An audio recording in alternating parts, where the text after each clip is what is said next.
Olá pessoal, eu sou a professora Eliane Alecrim, da disciplina Fundamentos de Dinâmica de Grupo, e hoje a nossa aula é referente à teoria do Kurt Lewin.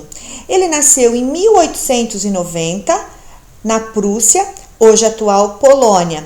Seu interesse pela psicologia aparece gradualmente. Inicialmente estudou química, física e depois filosofia.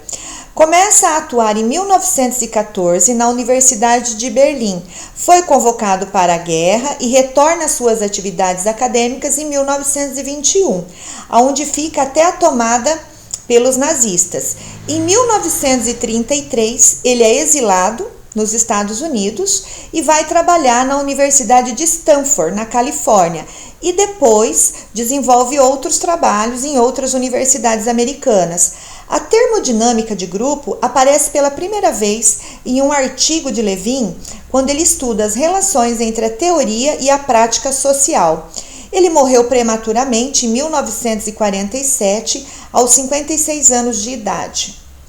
Para Lewin, suas descobertas constituíam hipóteses de trabalho a serem exploradas, que é o que vem acontecendo até hoje, né?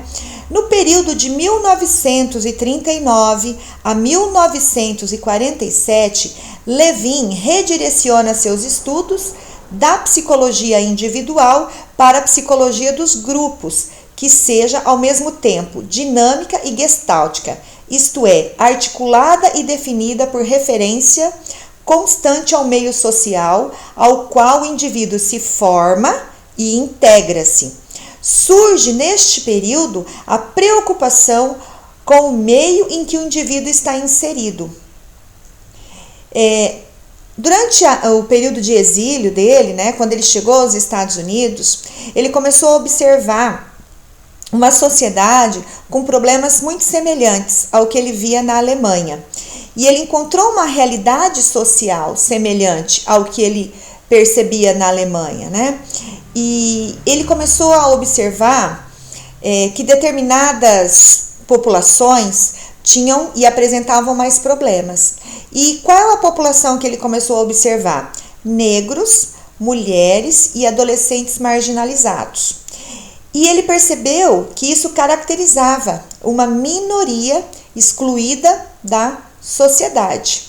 E que essa população, eles tinham problemas peculiares. E ele começou seus estudos, né, pesquisando como essa população estava vivendo, por que essa população estava, né, à mercê da sociedade. E ele desenvolve um estudo diferente.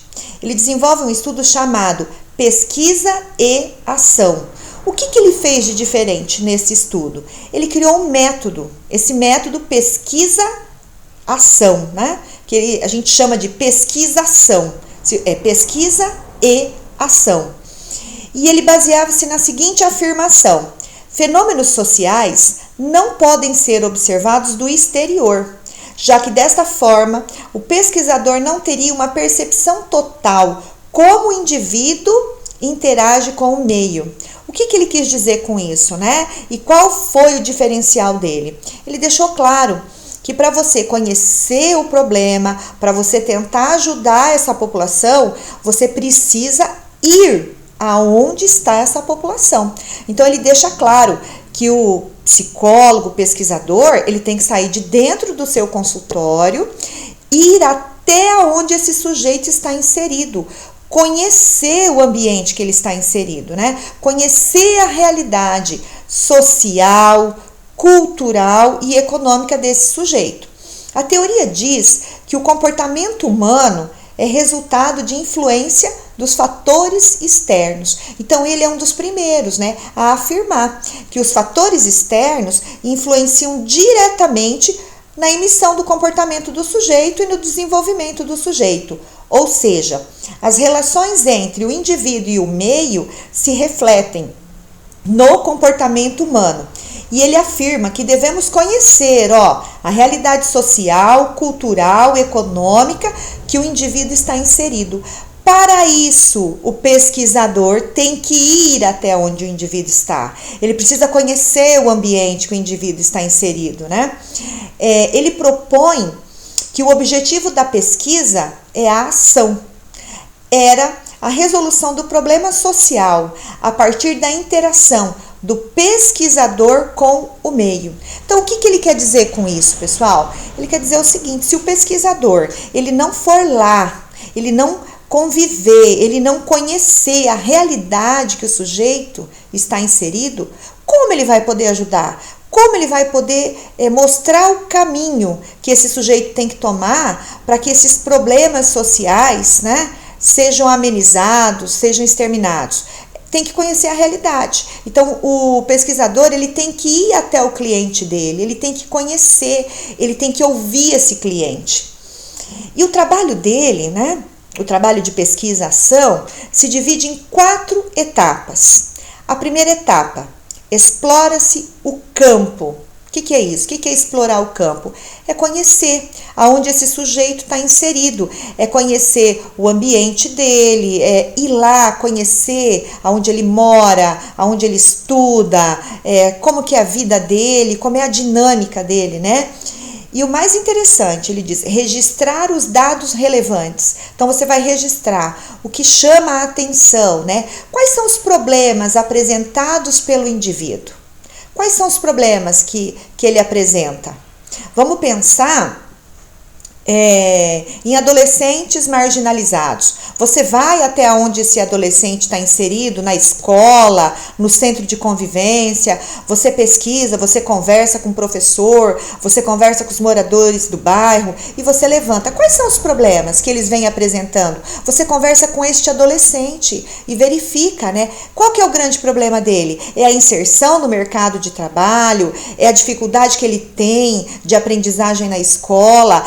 É a dificuldade que ele tem de se manter dentro da família? É a violência física, sexual que ele sofre? Então você levanta os problemas. Qual é o problema do teu cliente, né? O que está acontecendo com ele? O que ele está sofrendo, né? Num segundo momento, o Levin coloca como segunda etapa o diagnóstico, que é o quê? A categorização e análise dos dados. Você levantou o problema e você vai analisar estes problemas. Como a professora disse lá atrás, né? O adolescente marginalizado, qual que é o problema? Você vai levantar. Quais são os verdadeiros problemas? É a escola? É a família? É a falta de estrutura econômica? É a estrutura familiar? Então você vai categorizar. E no terceiro momento, você vai fazer a atenuação da distância entre a situação desejada e a situação problema. O que seria a situação desejada? A situação desejada era a resolução desse problema.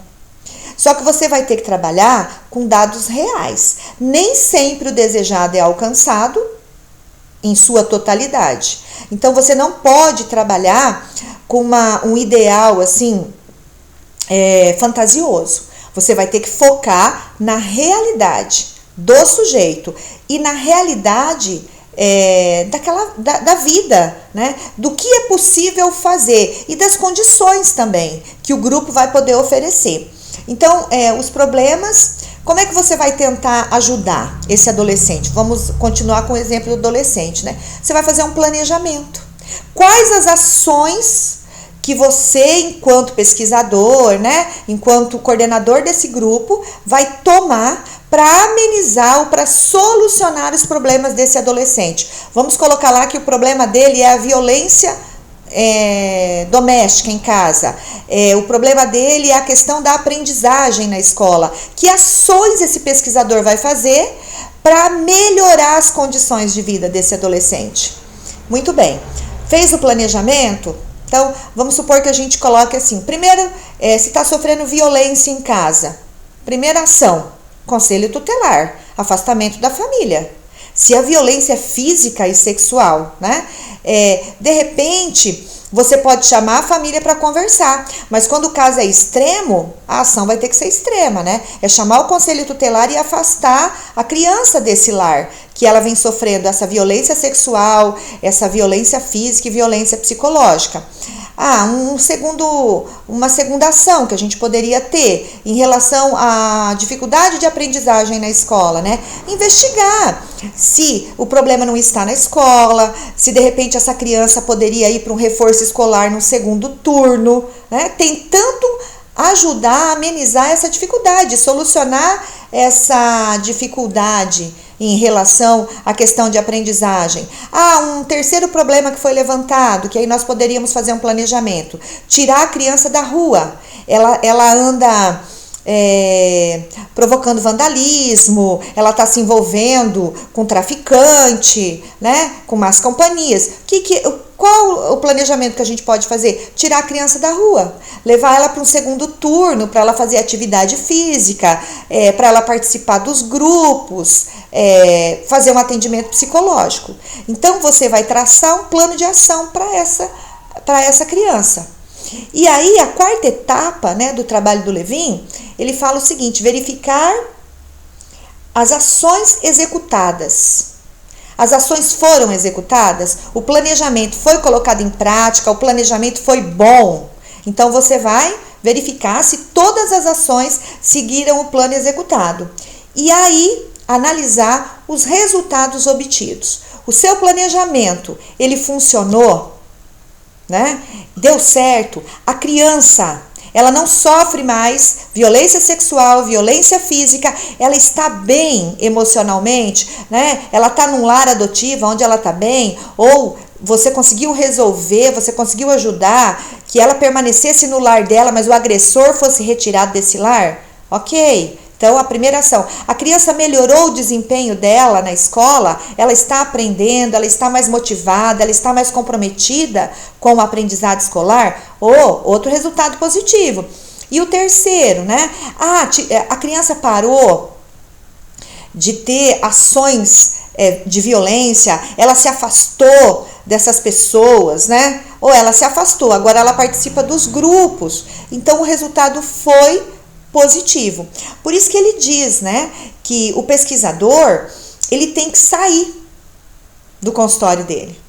É um trabalho de ação, aonde esse pesquisador, ele vai conhecer a realidade desse sujeito, né? No caso do adolescente, desse que eu usei como exemplo, né, o adolescente marginalizado, esse pesquisador teria que fazer visita familiar, teria que fazer a visita na escola, teria que conhecer tudo que está acontecendo em volta dessa criança e analisar por que da emissão desses comportamentos e tentar ajudar, né? E tirar esses fatores que estão agredindo essa criança e que estão provocando este comportamento não esperado e não adequado pela sociedade.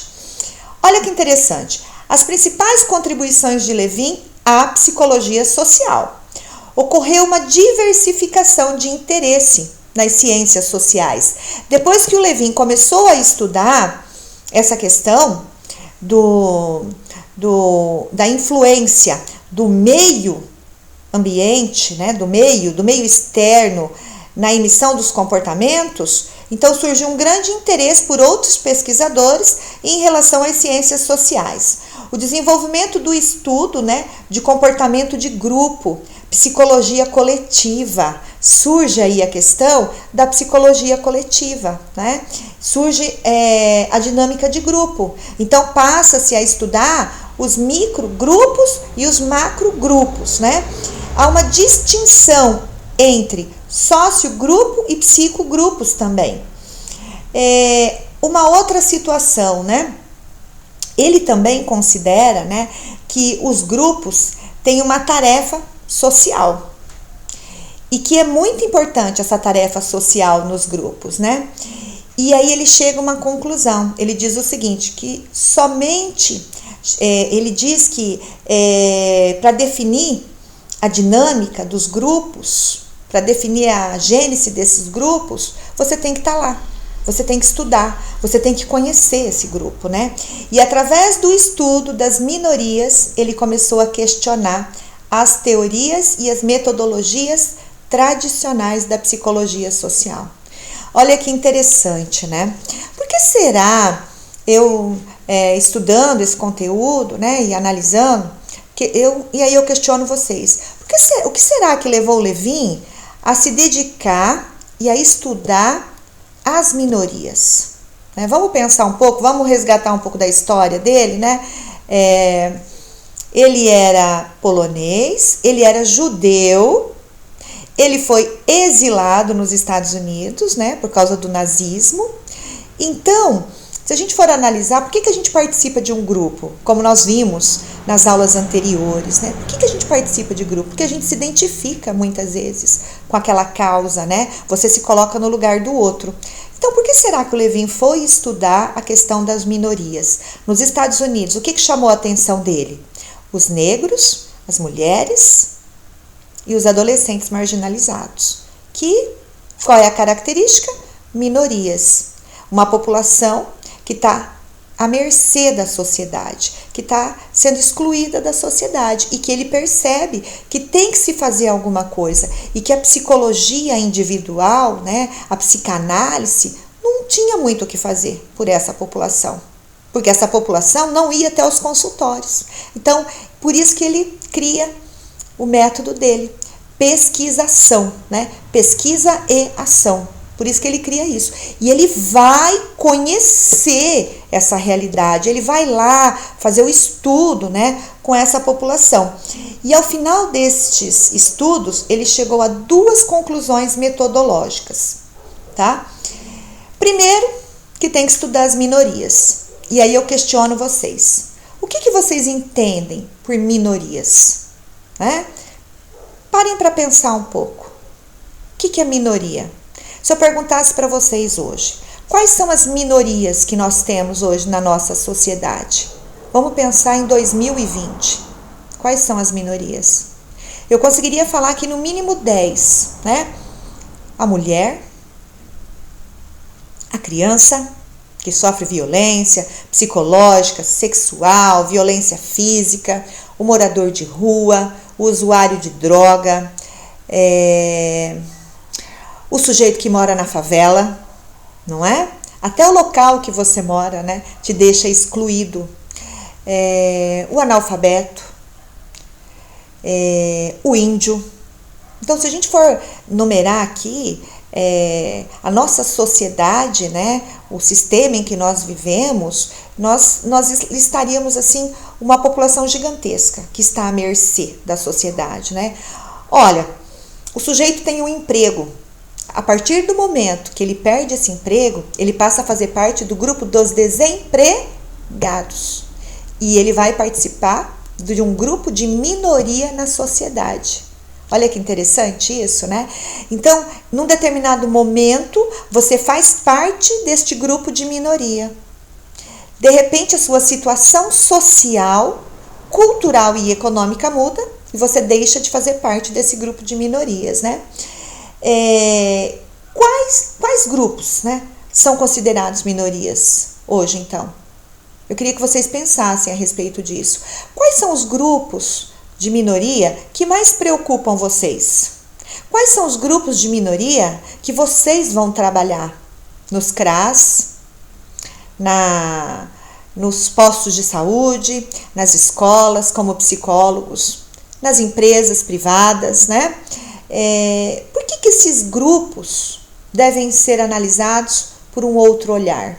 Porque foi isso que o Levin concluiu, que os grupos de minoria deveriam ser analisados por um outro olhar. E eles devem ser tratados igualitariamente. O que vocês acham disso? Será que eles recebem um tratamento igualitário? Vamos pensar a respeito disso? Será que o morador de rua, ele é tratado da mesma forma que um trabalhador? Será que ele é tratado da mesma forma? Será que o morador de rua, quando ele entra numa fila do SUS, por exemplo, no posto de saúde, ele é tratado da mesma forma que o trabalhador da empresa tal está lá na fila, com o uniforme, com o crachá da empresa? O que vocês acham disso? As pessoas que estão à mercê da sociedade, né, que são marginalizados, eles são tratados igualitariamente? Pensem a respeito disso, né? E como conhecer e tratar a minoria, se eu não faço parte deste grupo? Aí fica a pergunta para vocês, né? Como que eu vou trabalhar com morador de rua, se eu não faço parte desse grupo, né? Como é que eu vou trabalhar com dependente químico, se eu nunca usei a droga, se eu não sei o efeito da droga? Como que eu vou trabalhar com um presidiário? Como que eu vou trabalhar com uma criança que sofreu violência sexual, se eu nunca sofri violência sexual, né? E aí vem o estudo dele. Você tem que conhecer a realidade social, cultural, né, e econômica desse sujeito. Você tem que tentar captar o maior número de informações, porque você não faz parte daquele grupo. Mas é por isso que você tem que fazer o trabalho de pesquisação. Tem que ir lá, tem que conhecer, né, tem que ver aonde que ele está inserido, né? E olha que interessante, para ser válida, toda exploração científica de problemas relativos ao campo da psicologia e das relações intergrupais deve operar-se constante referência, sociedade global, na qual esses fenômenos de grupo se inscrevem, isto é, em referência às interações e à interdependência que toda minoria estabelece, forçosamente, com a maioria pela qual é discriminada. Então você vai ter que estudar. Mas você não vai ter que estudar lá no teu consultório, só com os teus livros. Você vai ter que ir em loco. Você vai ter que ir lá na favela. Você vai ter que conhecer a favela. Você vai ter que conversar com essas pessoas. Você vai ter que ouvi-las. Você tem que conhecer a realidade que eles vivem, né? Os reflexos e as atitudes dos grupos minoritários não se tornam inteligíveis. A gente consegue compreender por que eles agem de determinada maneira, né? E, se não, a referência ao contexto sociocultural em que eles se inscrevem. Então, quando você consegue fazer a leitura da questão social, cultural e econômica que esse indivíduo está inserido, você consegue fazer a leitura do comportamento dele, tá certo? Quando você conseguir analisar a situação do sujeito, você consegue compreender por que ele emite determinados comportamentos. Então, olha o posicionamento científico do Levin, né? Pesquisador tem que ir no loco, no foco, tem que estar lá, né? Ele tem que experienciar, observar, analisar, para depois concluir, né?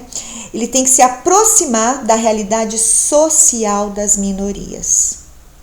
É a teoria de campo do Levin. Então, o legado do Levin é a teoria de campo, que é a teoria, tá, da pesquisação. Lembrem disso, pesquisação. Pesquisa e ação, é a teoria de campo, né? É onde ele deixa esse trabalho de psicólogo individual, né? De consultório, e ele abre as portas para que o psicólogo vá à população que precisa desse atendimento, para que o pesquisador vá lá estudar sobre a psicologia social mesmo, né? E para abordar e interpretar cientificamente fenômenos dessa magnitude e dessa complexidade, somente uma aproximação complementar de todas as ciências do social oferecia alguma possibilidade de identificar corretamente as constantes variáveis e as causas dessa situação, né?